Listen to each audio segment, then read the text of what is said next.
من الشیطان الرجیم بسم اللہ الرحمن الرحیم نحمدہ ونصلی علی رسولہ الکریم اما بعد. دوستو، آج ہم جو یہاں جمع ہوئے ہیں وہ ایک خاص مقصد کے لیے جمع ہوئے ہیں. چونکہ آپ لوگوں کو بھی پتہ ہے آج کے انٹرنیٹ کے دور میں لائف بہت زیادہ تیزی سے آگے بڑھ رہی ہے اور ہر شخص کسی بھی مسئلے کے لیے سب سے پہلے انٹرنیٹ سرچ کرتا ہے. کوئی بھی مسئلہ معلوم کرنا ہوتا ہے، وہ چاہے دنیاوی مسئلہ ہو یا دینی مسئلہ ہو، وہ سب سے پہلے انٹرنیٹ پر جا کر کے وہاں سے معلومات حاصل کرنے کی کوشش کرتا ہے. اس میں اپنے اور غیر سبھی برابر کے شریک ہیں، کسی پر الزام دینا مناسب نہیں. کبھی کبھی ایسا ہوتا ہے کہ سرچ کرتے کرتے وہ کوئی ایسی چیز اس کے ہاتھ لگ جاتی ہے جس کے بارے میں وہ نہیں جانتا، اور پھر وہ اس چیز کو پڑھتے ہوئے اس کو سمجھنے کی کوشش کرتا ہے اپنے طور پر، اور اپنے اندر خود ہی جو ہے کنفیوز ہو جاتا ہے. تو غیر مقلدین کی بہت ساری سائٹس انٹرنیٹ پر اویلیبل ہے. جو لوگ نہیں جانتے وہ اکثر ان سائٹس کی وجہ سے، ان بلاگس کی وجہ سے دھوکے میں پڑ جاتے ہیں، شبہات میں پڑ جاتے ہیں. اسی سلسلے کی ایک کڑی جو ہے پچھلے دنوں میں جو ہے میں بھی ایک مرتبہ انٹرنیٹ پر سرچ کر رہا تھا تو میرے ہاتھ لگی. ہمارے فرقے غیر مقلدین کے ایک مشہور مقرر جناب ابو زید ضمیر صاحب نے 10 مسائل، نماز کے 10 مسائل نامی کتاب ترتیب دی ہے. وہ یہ کتاب ہے جس کو میں نے انٹرنیٹ سے ڈاؤن لوڈ کر کے اس کا پرنٹ کروایا ہے. یہ ہمارے ابو زید ضمیر صاحب نے نماز کے 10 مسائل اس میں جمع کیے ہیں جو فرقہ غیر مقلدین کے امتیازی مسائل ہیں، اور ان مسائل کے ذریعے انہوں نے احناف کا رد کرنے کی بھرپور کوشش کی ہے. سارے مسائل میں انہوں نے اپنے دلائل اور احناف کے دلائل کا تقابلی جائزہ لیا ہے، اور اپنے دلائل کو صحیح ثابت کرنے کے لیے دلیلیں دی ہیں اور احناف کے مسائل کو غلط ثابت کرنے کے لیے دلیلیں دی ہیں. تو آج ہم میرے بھائی ابو زید ضمیر صاحب کی کوشش کا ایک تحقیقی جائزہ لیں گے انشاءاللہ، اور دیکھیں گے کہ آخر صحیح بات ہے کس کی. ٹھیک ہے، تو شروع کرتے ہیں. اس میں مسئلہ قیام میں سینے پر ہاتھ رکھنا. پہلا مسئلہ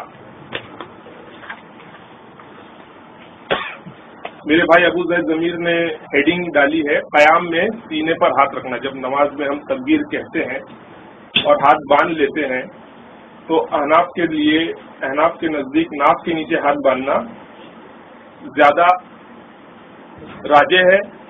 شوافے کے نزدیک ناف کے اوپر اور سینے کے نیچے، اور حنابلہ کے نزدیک ناف کے اوپر اور ناف کے نیچے دونوں کے لیے جائز ہے. دونوں صورتیں ممکن ہیں. اور امام مالک رحمہ اللہ کے نزدیک نماز میں ارسال کرنا ہے. ارسال سے مراد نماز میں ہاتھ چھوڑنا. ابن القاسم کی روایت الاستذکار میں علامہ نووی رحمہ اللہ نے ذکر کی ہے کہ امام مالک کا مسلک نماز میں ہاتھ کو چھوڑنا. ٹھیک ہے، پھر اور مالکی فقہا نے جو ہے نفل نمازوں میں ہاتھ باندھنے کی اجازت دی ہے، لیکن فرض نماز میں ہاتھ چھوڑنا ان کا مشہور مسلک ہے. تو اب انہوں نے جو ہے پہلی دلیل جو دی ہے میں وہ آپ کے سامنے پڑھتا ہوں نماز میں سینے پر ہاتھ باندھنے کے تعلق سے. فرماتے ہیں وائل ابن حجر رضی اللہ عنہ فرماتے ہیں میں نے اللہ کے رسول کے ساتھ نماز پڑھی، آپ نے سینے پر اپنا دایاں ہاتھ اپنے بائیں ہاتھ پر رکھا. یعنی کہنا چاہ رہے ہیں دائیں ہاتھ کو بائیں ہاتھ پر رکھ کر سینے پر رکھا. یہ حدیث ہے صحیح ابن خزیمہ حدیث نمبر 479. اور پھر انہوں نے اسی حدیث کے بازو میں چھوٹا سا بریکٹ میں صحیح لکھ دیا. آپ دیکھیں اب صحیح لکھنا، اگر ان کی مراد یہاں صحیح لکھنے سے ابن خزیمہ نے اس کو صحیح کہا ہے تو یہ غلط ہے، کیونکہ صحیح ابن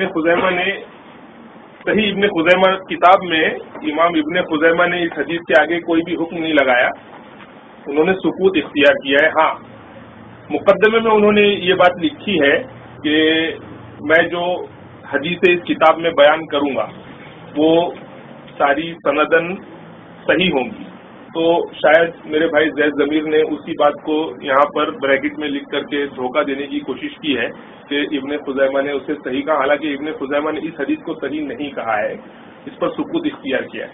اگر اسی بات کو ہم لے لیں تو ابن خزیمہ نے محمد بن اسحاق کی روایتوں کو بھی صحیح کہا ہے، جو ناف کے نیچے ہاتھ باندھنے کی حدیث میں راوی موجود ہے، اس کی حدیثیں بھی صحیح ابن خزیمہ میں امام ابن خزیمہ نے لائی ہیں اور اس کی حدیث پر بھی کوئی اعتراض نہیں کیا۔ تو الحمدللہ پھر اس طرح تو ہماری حدیثیں بھی صحیح ہو جائیں گی خود ان کی نظر میں، لیکن خیر اس پر اپن انشاءاللہ بعد میں جائیں گے، پہلے اس حدیث پر تبصرہ کر لیتے ہیں۔ انہوں نے یہاں پر سند نہیں لکھی، سب سے پہلی بات تو انہوں نے یہاں سند نہیں لکھی۔ کیوں نہیں لکھی سند؟ کیونکہ سند کے اندر کوئی ایسے راوی تھے جن کا چھپانا میرے بھائی زید ضمیر کو بہت ضروری تھا۔ اگر وہ نہیں چھپاتے تو ساری بات عیاں ہو جاتی، کھل جاتی، پھر تحقیق اور تجزیہ کرنے کی نہ آپ کو ضرورت تھی نہ مجھے ضرورت تھی۔ تو آئیے میں آپ کو ان کی اس حدیث کی سند بھی بتاتا ہوں اور جو ہے اس پر جو کلام ہے وہ بھی میں آپ کو بتاتا ہوں۔ یہ میرے ہاتھ میں صحیح ابن خزیمہ، امام ابن خزیمہ کی بہت اچھی کتاب، بہت محنت سے انہوں نے جمع کی، بیچ میں کئی سو سالوں تک نایاب تھی، پھر ابھی کچھ حصے اس کے ملے جس کو پرنٹ کیا گیا ہے، ابھی بھی کچھ حصے نایاب ہیں، مکمل کتاب موجود نہیں ہے۔ اس میں انہوں نے یہ حدیث بیان کی ہے کہ رسول صلی اللہ علیہ وسلم نماز کے اندر دائیں ہاتھ کو بائیں ہاتھ پر رکھ کر سینے پر رکھتے ہیں۔ اب اس کی سند دیکھتے ہیں۔ سب سے پہلے اس کی سند آپ لوگ دیکھ لیں۔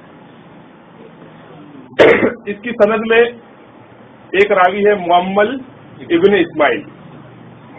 معمل ابن اسماعیل کے بارے میں جہاں تک میری معلومات ہے 50 سے قریب علماء کرام، متقدمین، متاخرین اور دور جدید کے محققین نے نصف صد یعنی 50 کے قریب، میں جانتا ہوں اور ڈھونڈیں گے تو اور بھی شاید مل جائے، 50 سے قریب جروحات ائمہ جرح و تعدیل نے کی ہے۔ اس کے بعد بھی میرے بھائی ابو زید ضمیر صاحب اس حدیث کو صحیح باور کرانے پر تلے ہوئے ہیں۔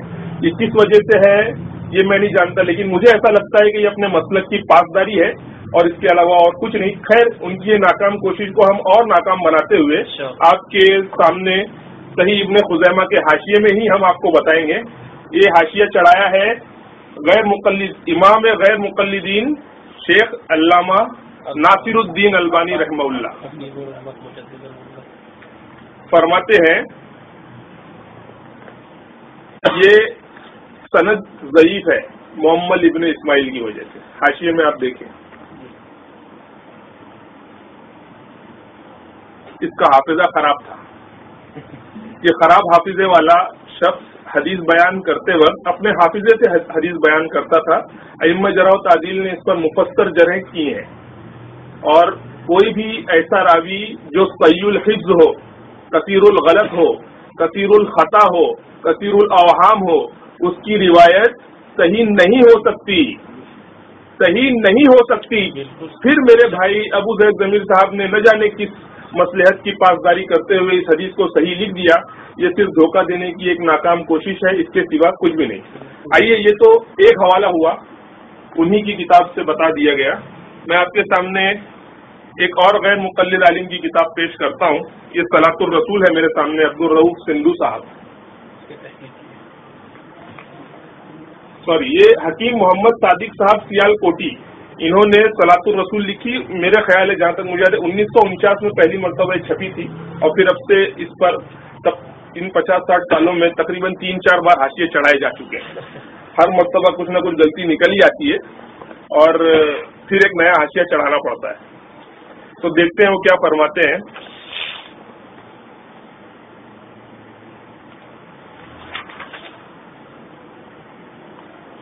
ابن خزیمہ کی حدیث بیان کرتے ہیں۔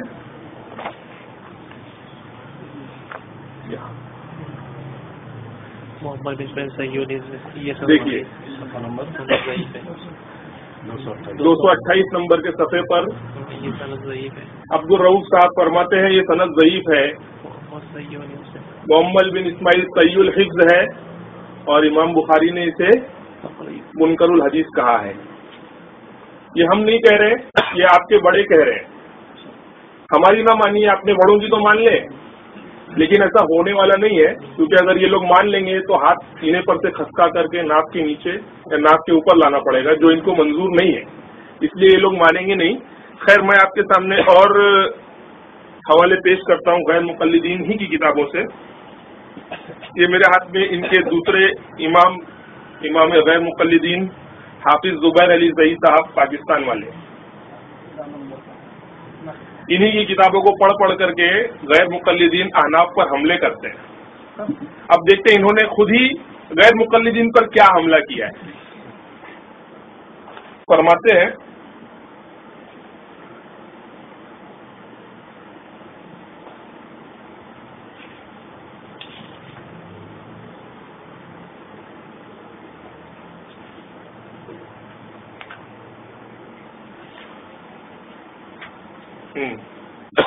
پڑھیں، نماز میں سینے پر ہاتھ باندھنے والی صریح دلیلوں میں سب سے قوی دلیل ابن خزیمہ کی انہوں نے پیش کی ہے۔ کیا لکھا ہے اوپر پہلی لائن میں، جہاں میں نے مارک کیا ہے، آپ دیکھیں، لکھا ہے کہ سینے پر ہاتھ باندھنے والی صریح دلیلوں میں سب سے قوی دلیل ہے، اور پھر 5 لائن کے بعد نیچے ذرا دیکھیں کیا لکھتے ہیں۔ حضرت فرماتے ہیں کہ یہ روایت ہمارے نزدیک ضعیف ہے۔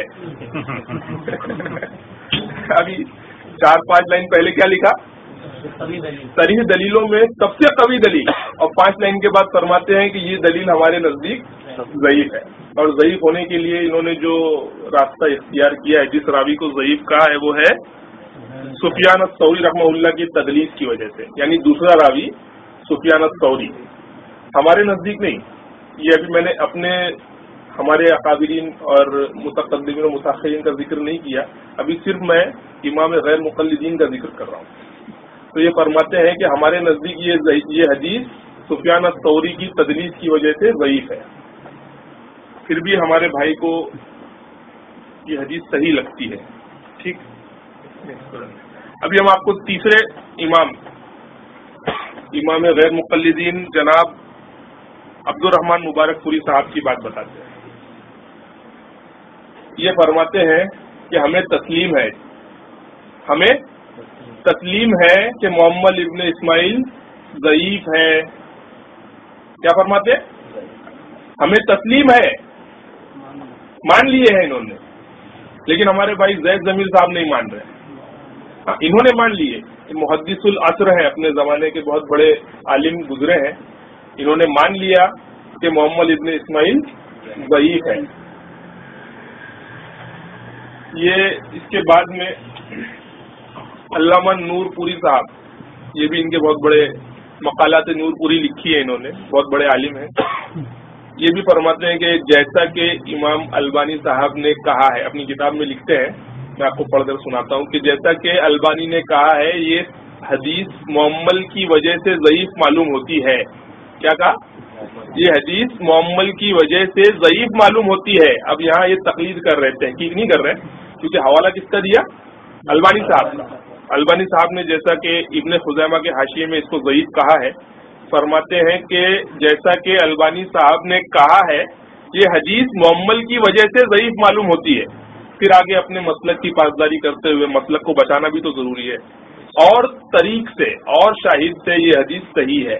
میں کہتا ہوں کہ وہ تو چلے گئے حضرت، آپ ہی کچھ اس پر روشنی ڈالیں کہ وہ کون سے شاہد ہیں، وہ کون سے طرق ہیں وائل ابن حجر رضی اللہ عنہ کی حدیث کے، وہ کون سے طرق ہیں جس میں صدر کے الفاظ، سینے کے الفاظ ہیں۔ میں نے جتنے پڑھے ہیں 13 طرق، عاصم بن قلیب اور سفیان الثوری رحمہ اللہ کے شاگردوں کے 13 سند ہیں الگ الگ، کسی میں بھی صدر کے الفاظ نہیں ہیں، کسی میں بھی صدر کے الفاظ نہیں ہیں۔ اور یہ میں اپنے گھر کی بات نہیں کر رہا ہوں، اعلام الموقعین میں علامہ ابن القیم رحمہ اللہ فرماتے ہیں کہ اس حدیث کو بیان کرنے میں معمل ابن اسماعیل منفرد ہے۔ منفرد کا مطلب ہوتا ہے اکیلا۔ 13 سندیں میں نے پڑھی ہیں، معمل ابن اسماعیل اس حدیث کو بیان کرنے میں، یعنی صدر کے الفاظ کے ساتھ بیان کرنے میں منفرد ہے۔ اور منفرد راوی ایسا منفرد راوی جو کثیر الغلط ہے، کثیر الخطا ہے، کثیر الوہم ہے، صحیح الحفظ ہے، ایسا راوی